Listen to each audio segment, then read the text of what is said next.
Welcome back to this Let's Play of The Last Remnant. Last time we stopped actually just watching cutscenes and got to a good old-fashioned dungeon crawl. We even fought some random enemies. Okay, I'll probably try and avoid doing that, but, you know, hey. Rush is making some progress towards the skill that he absolutely must learn sort of as soon as possible, which is the Vivification Herb. A couple other people in the party can learn it, and I want all of them to learn it too, but Rush is sort of the one I wanted to get out of the way for. Okay, later. That was another one of those morsels that gives Mr. Diggs a permanent bonus to his dig count.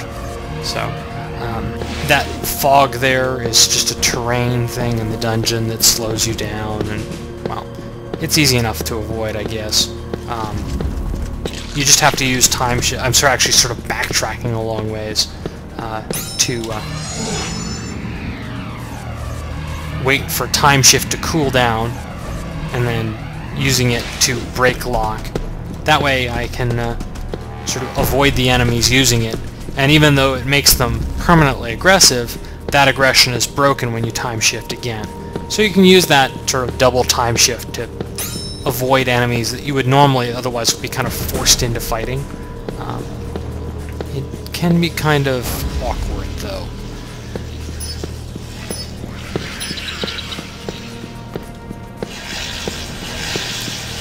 We got a merry little train of enemies following us here. Enemies that you don't hit with time shift will eventually just give up chasing you. So.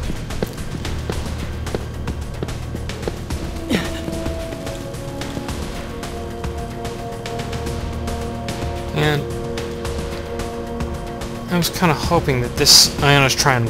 Here, I'll do this off screen. I'm going to wait until he goes back into that hallway. Yeah, close enough.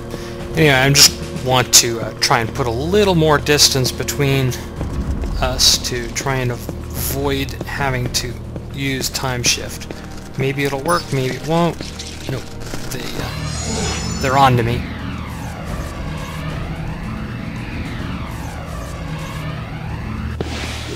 Fortunately, I was able to use time shift. The point of that was so that I could use time shift without actually tagging them with the time shift. That way, we don't have to have them tag, and I don't have to do the whole running around thing waiting for a second time shift. And here's a couple more pests. If you fight them in big groups, sometimes you'll see an SS pest, which is a special kind. They're really not that special, though.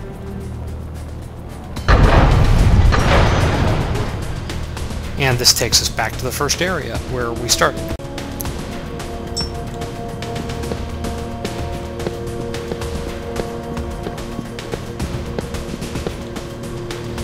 These guys, well, this is going to be interesting. I may end up having to fight these guys. There's nowhere for them to go, and there's not really anywhere for me to go either.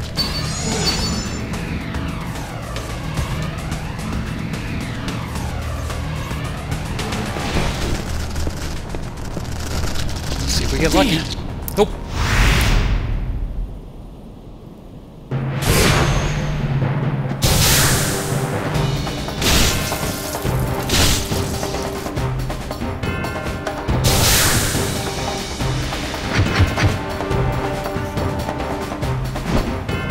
See that second union show up, it means that enemies are using an area attack.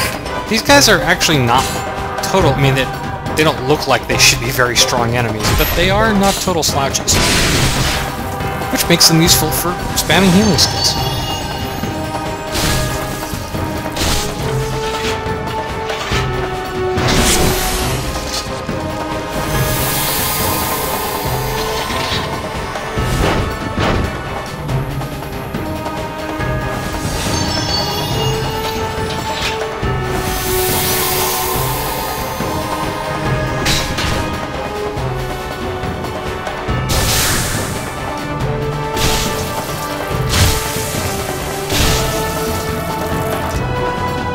You'll sometimes see my characters are saying, you know, it says they're blacked out. It means that they cannot do anything else that turn. Normally it doesn't affect anything sort of past the turn that you did it in, but sometimes it does. Like it showed there, Pagus continued to be groggy.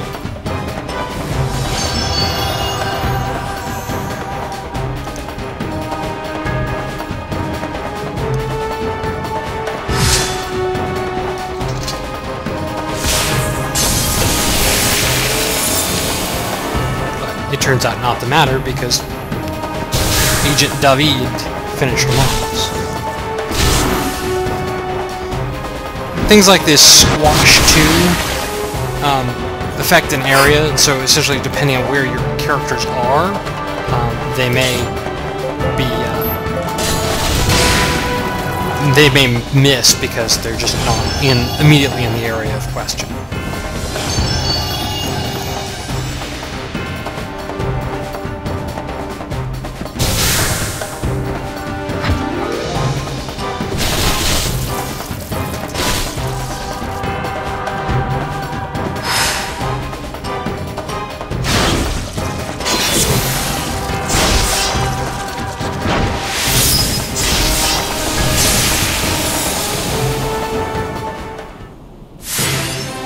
I know I'm good. There's still plenty of power left in these old bones. And, yeah, okay, well, I didn't really want to fight those guys, but I guess sometimes I can't avoid it.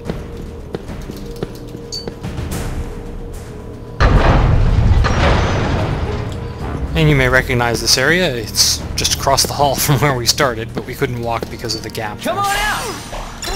This particular dig point has the additional effect sometimes of restoring your dig count.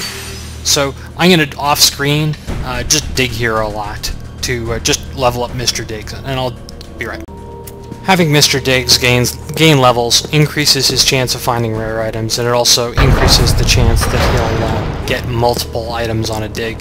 Since he's my main source of income, I care a little bit. It's not super important, but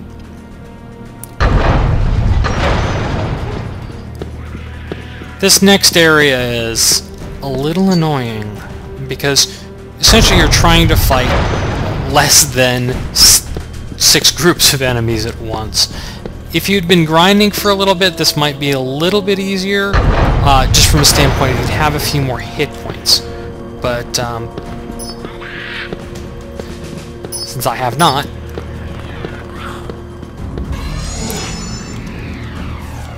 using time shift, you can also sort of carefully select which enemies you fight. So I'm fighting 2 of these guys. Trying to fight all 4 groups at once, you have to kill all 4 groups by the door there. Well, let's say it's more healing practice than I can take.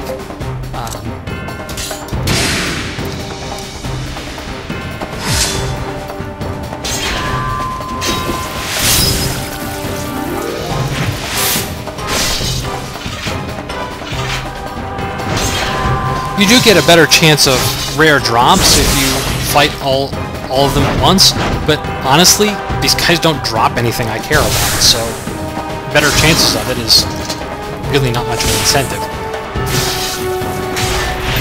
There's a later quest where they will drop something I care about, and I will have to come back here at some point and fight these guys in large groups, but not right now, not with this party.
Again, I'm being purposefully inefficient to try and avoid missing opportunities to gain skills. There's absolutely no advantage to killing enemies quickly, other than, you know, just it's a lot less tedious.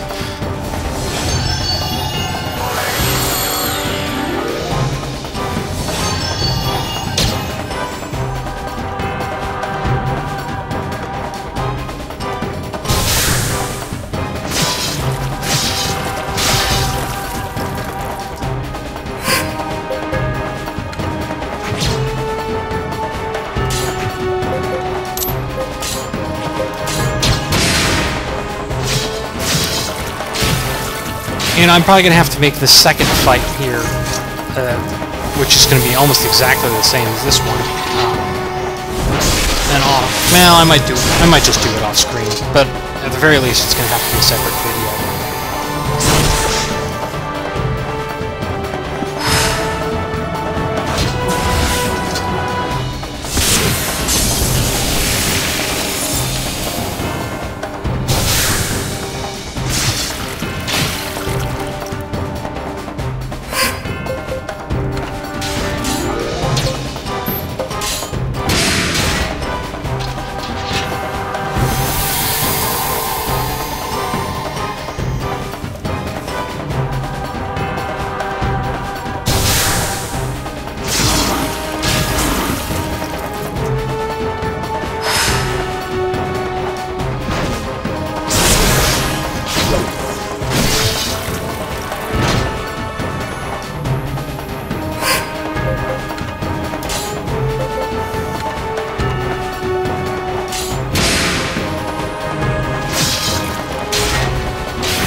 And there, we got battle rank 3. I feel stronger than before! I must grow stronger. A new mystic art. At What last. a glorious day! And a captured monster. I'm actually just going to break this guy up for... Captured monsters, in addition to be selling for money, Can't win them all. you also get what's called trade rank, which lets you buy some rare items, none of which are super important, but some of them aren't bad.